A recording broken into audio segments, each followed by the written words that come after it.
Hey everyone, you are watching the workshop, the equipment you need to get started canning. My name is Jenny and I blog at the Domestic Wildflower, and in this presentation I'm going to show you all the equipment you need and what you can skip when you want to get started canning.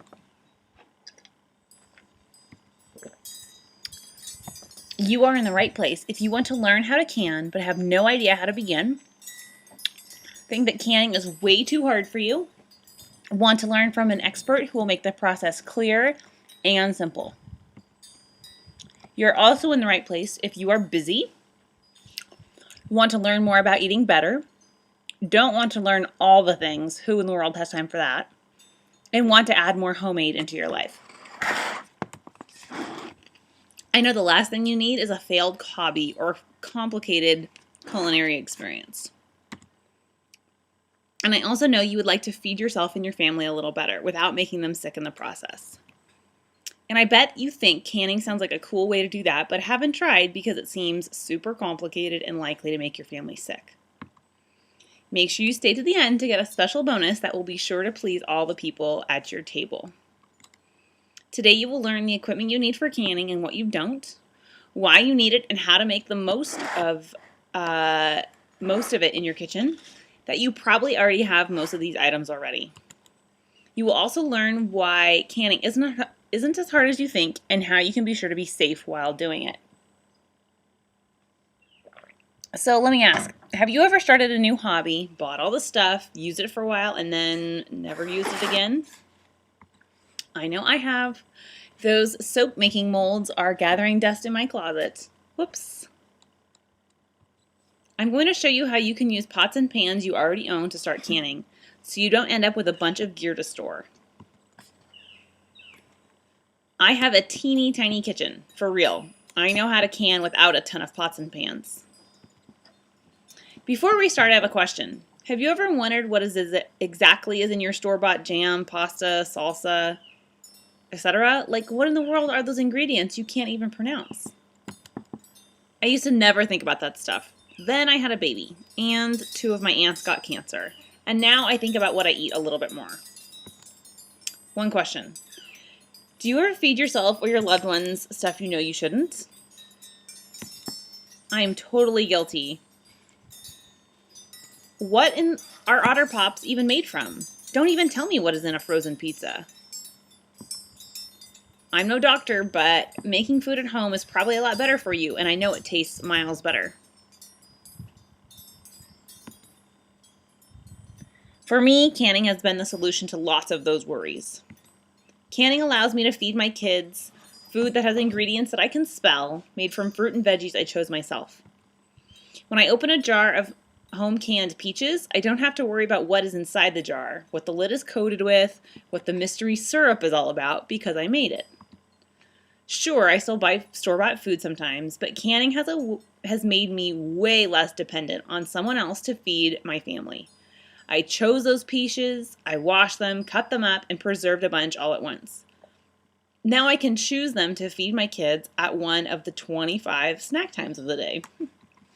Canning gives you choice. When I started canning, I was pregnant with my first child. Some gals paint baby rooms, and I made 100 jars of applesauce. I wanted to learn what I had seen my grandma and mom do as a kid, and I made a ton of stressful mistakes. I learned a lot of things the hard way, including the stuff you need and the stuff you can skip. I learned what makes canning safe and what will make you sick. And now I can whenever I find produce at a good price, and I'm comfortable trying new recipes anytime. I keep a recipe book close by, but I have zero worries about safety or if the recipes will work. I always have a vegetable to serve up for supper, even if I'm super rushed and have nothing in the crisper. And it is really awesome to be able to give friends and family not another thing, but the gift of delicious homemade love in a jar. And now I'm a total canning nerd, and friends and blog readers always ask me about how in the heck canning works. I am such a canning enthusiast that I have had several canning related articles published, like here, and I write about canning all the time on my blog. Those are just some of my recipes and articles. Actually, those are all from last year. And after friends watch and help me can once or twice, they always say the same thing. Oh, I can do that.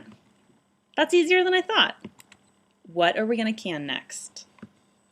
Okay, let's get started. Here's what you need, and probably already have, to start canning. You need a water bath processing pot. This is the largest pot and is about 3 inches taller than the largest jar you will be canning up. These are the old-fashioned type of enamel or graniteware pots. You can get them new or used.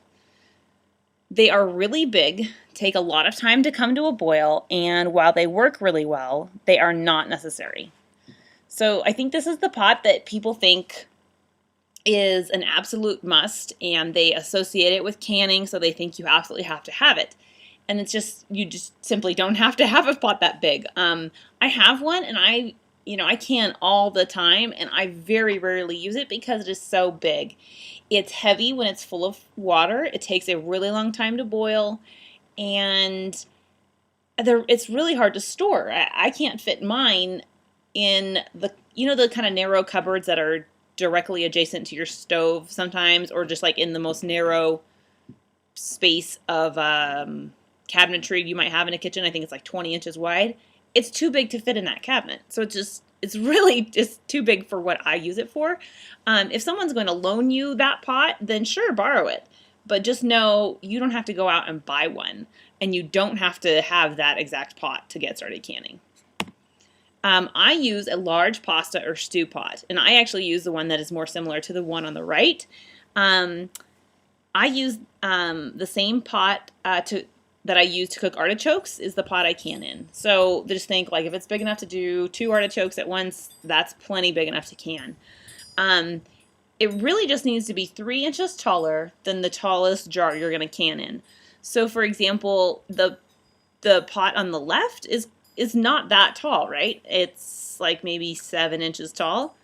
But if you're canning a small batch of jam, you can use the really itty bitty jars.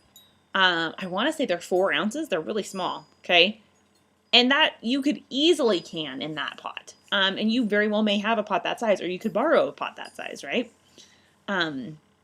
But just know that you definitely do not have to have this gigantic black pot. If you get this black pot, it originally had this wire rack inside. If you're borrowing it or buying it at a thrift store, it may not still have that rack, and that's okay. If you can't find the rack, I have a solution on the next slide for you, but just know that there's probably one around, or at least there was one at some point, and if you can borrow the rack also, then you should. Both this rack and the next rack on the next slide I'll show you have a very important job. They keep the jars from rattling around on the bottom of the pot and breaking. And it's absolutely necessary. You have to have one. One time I used twist ties to tie together the rings, the canning jar rings, just to make like a lame attempt at a homemade rack, because for some reason I couldn't find my rack or something. And that didn't work, and I felt like that was a pretty good attempt at a homemade version. So you have to have a rack, or the next rack I'll show you. You have to have something. If you use a stock pot or a pasta pot, you need to have a silicone trivet. They are inexpensive, easy to find, and you can use them beyond canning. Like, you can just set it on your kitchen table and put your hot supper on it. I think I got that one for like $10 on Amazon. Sometimes they have cute, like, different shapes, and they have a ton of different colors, and I use mine very often, and I think I've had it for 5 years, and it still it still works just fine, and it hasn't broken down at all, even though it's just been boiled and boiled and boiled. It looks really nice and hasn't fallen apart yet. So I think that's a really good workaround, and you could use that in pots of a variety of sizes also. It also disconnects into, God, I'm trying to see on the picture where the connection is, but you can disconnect it and then fold it flat or stretch it out into a rectangle shape. And there are canning pots that are not round but rectangular, which is, sounds kind of weird to a newbie, but you could use 2 of these silicone things stretch out in rectangles if for some reason you didn't have a rack with that different kind of pot. So anyway, that's just kind of a workaround for the wire rack. And I like the silicone trivet also because you could use it for something other than canning. You need a saucepan to warm your lids and rings like this one. So it doesn't have to have a lid, it doesn't have to have a handle, it just has to be something that can hold warm water or hot water and get hot. In a pinch, I have used just a metal mixing bowl and hot water poured from my tea kettle. So it can really be anything for that particular use. You need a jar lifter, which is usually sold in a kit with 2 other very helpful items, a funnel and a lid lifter. So this is just what one type of kit looks like, and the contents of the kit usually are exactly the same, regardless of brand. This is what the Ball brand kit looks like. So the jar lifter has the black handle, and it's kind of like a rounded set of tongs that will pick up either size of canning jar and pull it from the boiling water. So it has a very important job from a safety standpoint, and I do not know how you would get the boiling water. I don't know how you would get the jars out of the boiling water without it. It's really important. This would be the one item that you probably don't already have in your kitchen if you've never canned before. It's also a very important item, so you cannot skip it.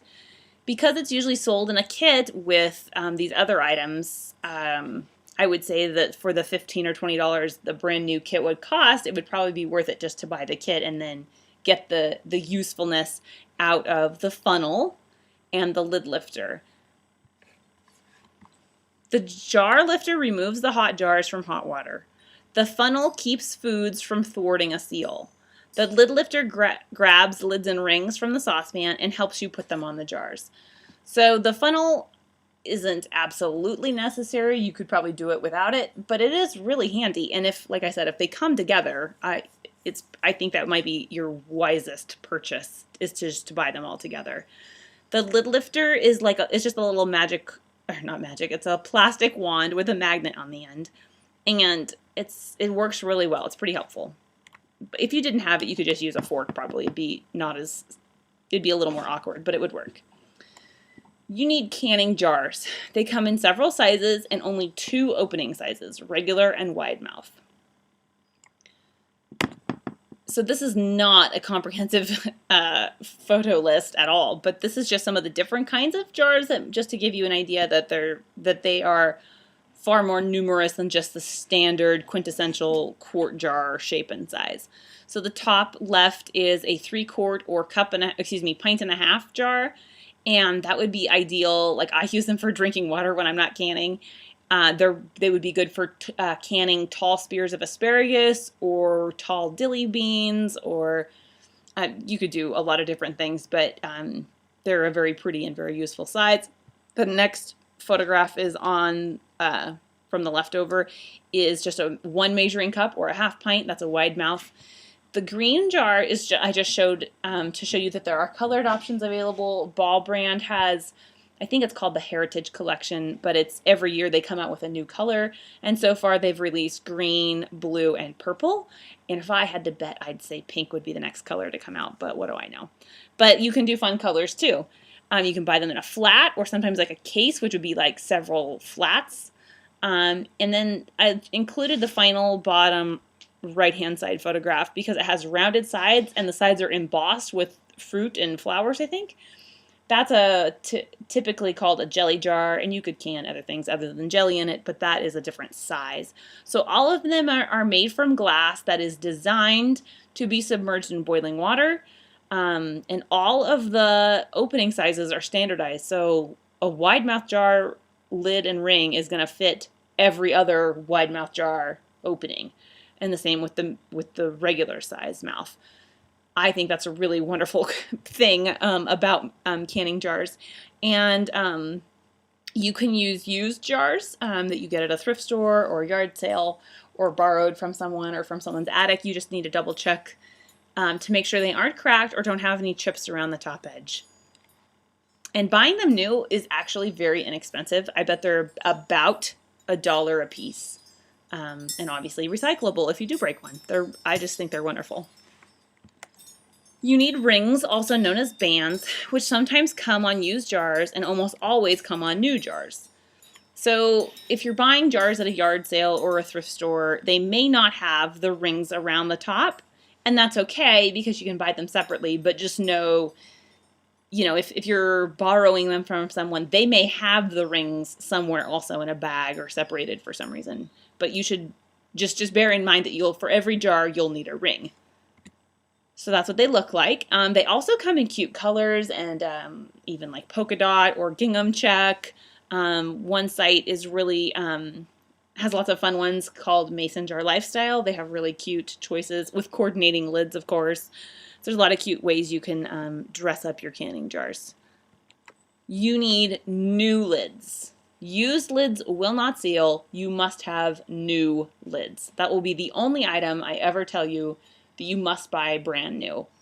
You'll also probably hear people say, "Oh, well, I've used lids before, used lids before, and nothing bad happened to me, or they sealed just fine." Don't do that. You run the risk of the jar not sealing, and the whole point of canning is to create a safe and reliable seal. So, I don't know, at my more expensive grocery store in town, a dozen of lids not on sale is like $3.25. So, I promise I'm very conscientious of spending money, and I feel like that's a very worthwhile expense. Just get new lids. I chose just green ones because I wanted to let you know the Ball also has colored lids and rings to coordinate with their colored jars. And you of course could get just plain silver ones. They have I bought several boxes at a yard sale once of like kind of a fun vintage bronze color. They have gold ones. They have all different kinds, and it's just a matter of preference. If they are canning lids and rings, then you're in good shape. You need a trusted canning book. Choose one that has been published in the last 20 years, if not more recently, to ensure the most accurate information about safety. There are many, many books out there, but these are the ones I love personally. The top left is Canning for a New Generation by Liana Krisoff, and I mean it with all my heart. When I got this book, it was like that was it. I had gone to the dark side. I was totally, totally hooked on canning.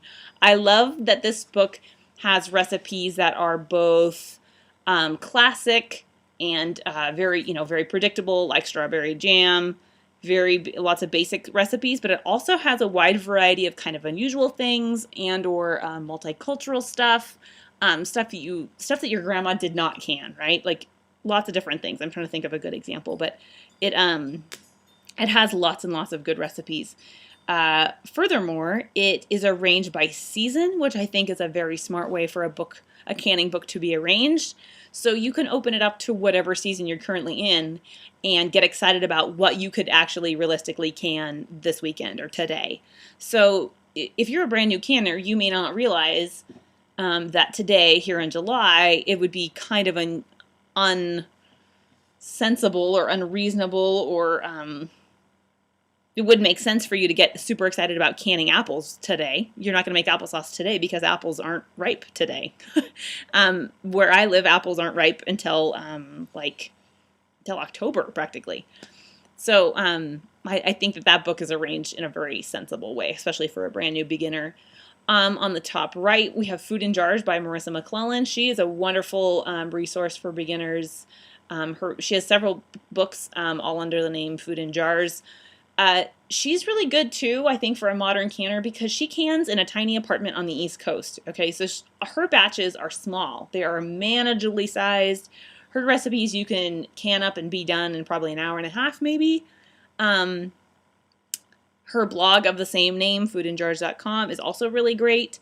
And I followed her blog, and then I bought Canning for a New Generation, and that was it. I was done. I was a canner for life after that. The bottom left is the Ball Complete Book of Home Preserving. They have another book that has a strangely same name that's a different book, and then that's the Ball Blue Book of Canning and Preserving. And I have the one that is not actually pictured, but they're very, very similar, and I think the recipes within are also good. And it's a very extensive resource, so I would say that would be a great book for anyone, even if you're more than a beginner. If you are an intermediate or experienced canner, you would get a lot out of either of those texts. And they are definitely tried and true and well-tested recipes that you could count on. The final book that I love that I could recommend from personal use is on the bottom right. Well Preserved by Eugenia Bone is like, I feel like canning 2.0. And I don't mean more difficult recipes, but I mean a little bit more sophisticated recipes. And they are arranged, her book is arranged like there's a recipe and then 3 recipes that follow that use that canned item for an hors d'oeuvre, for breakfast, and for dinner time. So for example, I think one of the recipes is cherries and wine. And so you can your cherries and wine, and you have several jars of that canned up. And with that, you can make, I think she does cherries and wine over duck. And then she has a recipe where you take the cherries and wine and puree it up fine and then layer it with whipped cream and some beautiful like trifle-like dessert. So that addresses a very important concern once you get started canning. You have to have ways to eat up the stuff you preserve. And, you can only eat so much toast, right?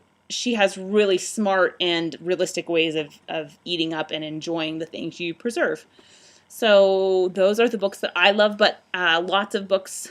There's many, many wonderful resources out there. Don't limit yourself to what these 4 recipes or these 4 books. You can get lots of great other books. A food mill is not necessary, but I love mine, so I wanted to show it to you. I use it in many recipes as well as for making baby food and fresh purees. So it looks like that. I actually was given the baby food version at my baby shower, and it has green handle and a green little rubber grippies on the bottom. And I love it because it's not an appliance that's going to break. It is easy to take apart, easy to wash, and it just works really, really well. It is very effective, and it actually does not take as long as you might think. So the idea is that you take fresh or cooked fruit or vegetable, put it in the top section, and then turn the handle, and beneath and below into a bowl will fall perfectly pureed applesauce or jam or just perfectly pureed food product. And what remains up top is the skin, seeds, stems, cores, the parts of the fruit that you don't want.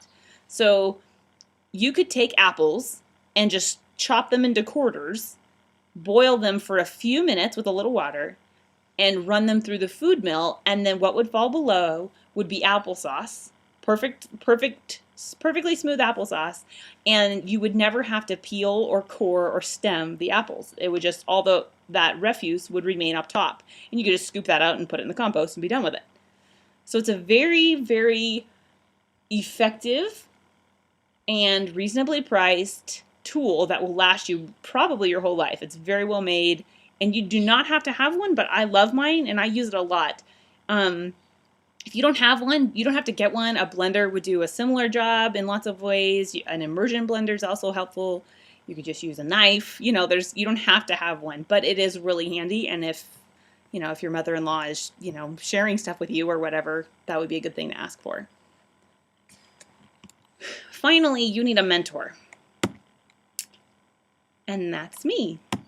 That's where I come in. I am so excited to introduce to you a bundle of 3 beginner canning workshops.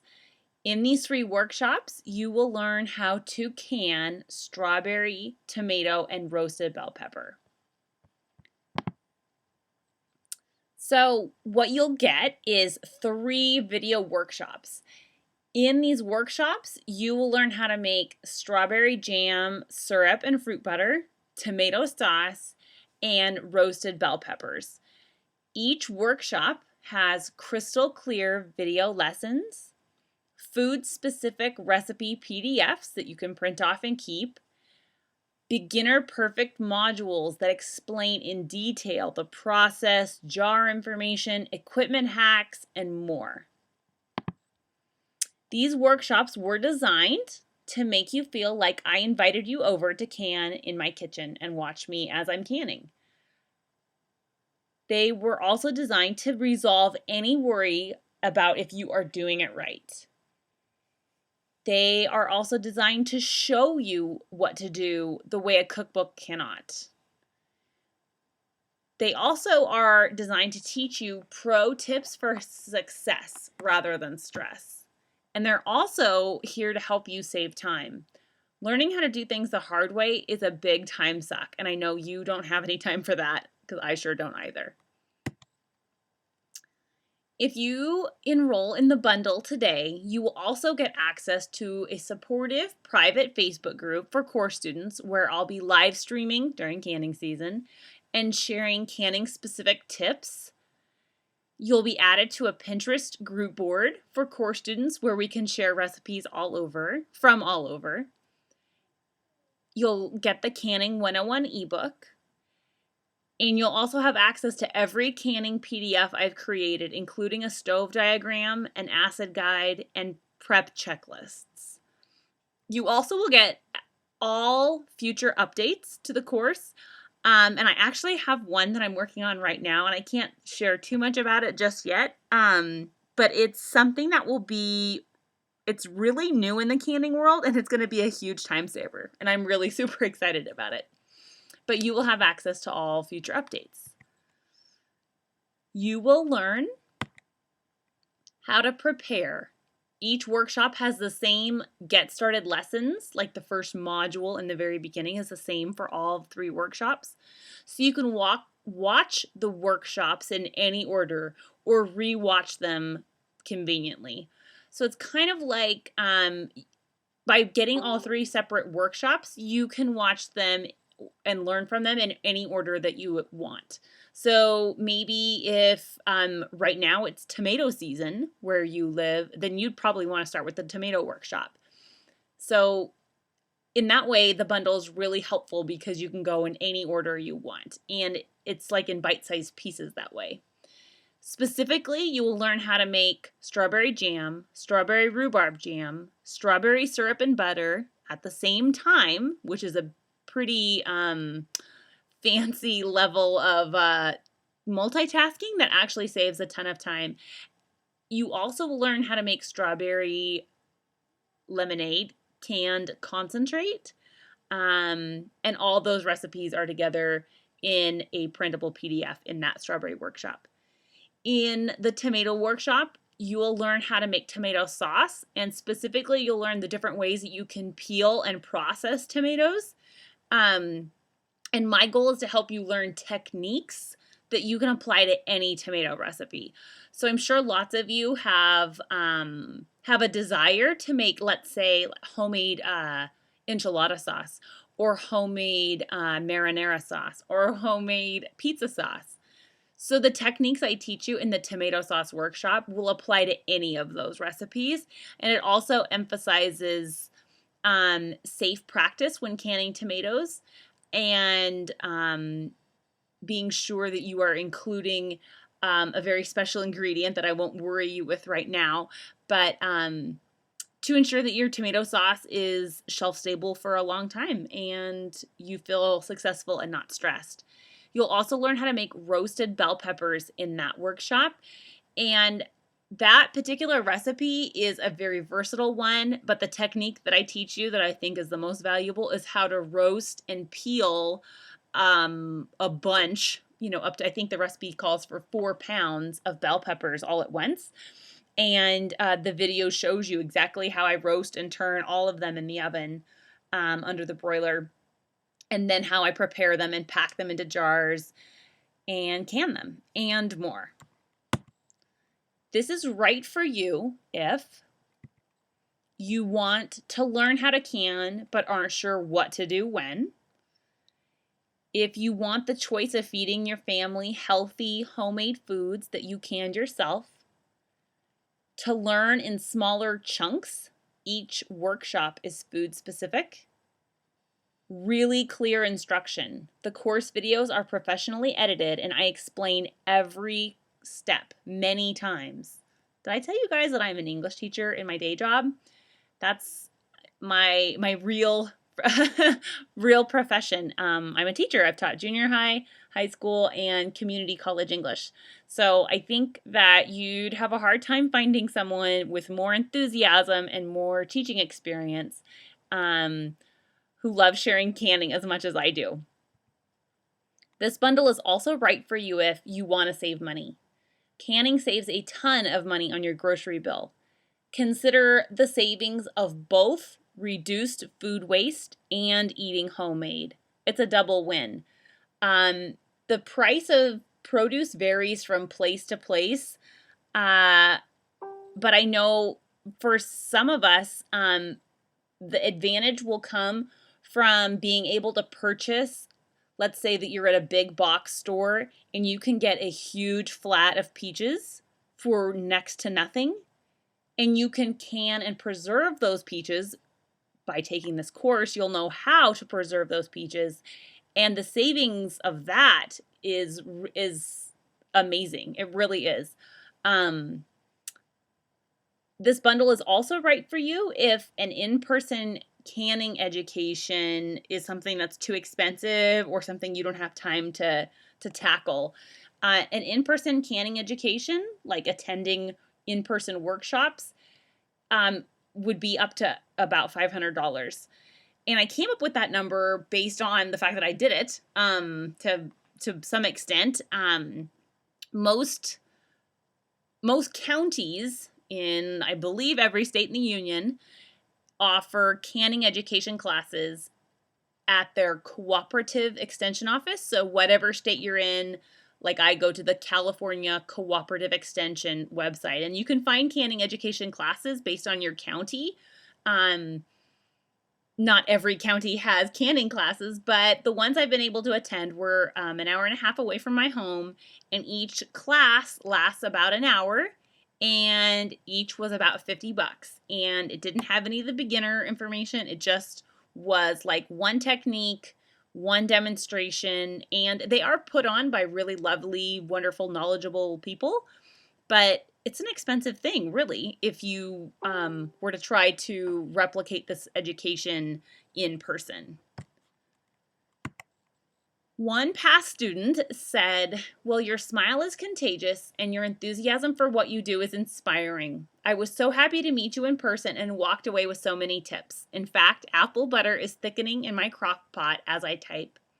The best part I learned is that canning isn't as hard as I thought. You make it look so easy and fun." And that sweet student's name is Erin, and she's from Patina and Leaf. And I actually had the pleasure of meeting her. She'd been following my blog, and I announced that I was going to be demonstrating canning at the Williams-Sonoma store in her city, and she came to see me demonstrate, and I got to meet her in person. And that was actually, I believe that's the only student I've met in person like that. And she was so sweet. And after she saw me the next day, she enrolled in the course. And I thought that was the greatest and most sincere compliment she gave me. The investment today for the bundle of all 3 workshops is just $75. So you would have access to all 3 courses. Normally, all 3 workshops, if you purchase them separately, would be $97. I know what you are worried about. So I want to reassure you, you have a 100% money-back guarantee if after 30 days you decide the workshops are not right for you. You have forever access. That means for the life of the course, you have access, and it's not like you have to finish them before tomato season is over this year, or if you don't get to all 3 of the workshops this season, then that's fine.